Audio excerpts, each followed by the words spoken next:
ஒரு நாளைக்கு 10,000 பேர் வராங்கன்னு எதை கொண்டு வந்து வித்துட்டு இருக்காங்க? ஒண்ணு கஞ்சாவை கொண்டு வந்து வித்துட்டு இருக்காங்க.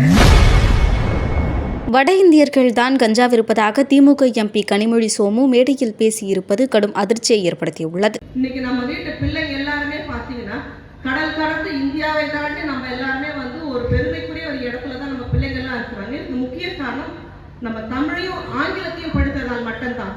இன்னைக்கு ஹிந்தி படிச்சவங்க எல்லாருமே இன்னைக்கு நம்ம சொல்லணும்னா செய்யும் தொழிலே தெய்வம். நான் யாரோட தொழிலையும் நான் வந்து குறைச்சி எடை போடல.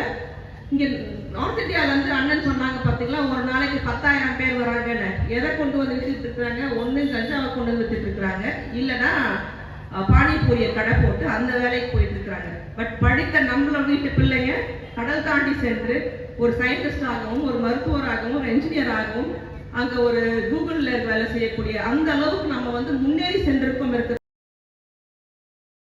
செய்திகளை உள்ளது உள்ளபடி தெரிந்து கொள்ள ரெஃப்ளெக்ட் நியூஸை சப்ஸ்கிரைப் பண்ணுங்க.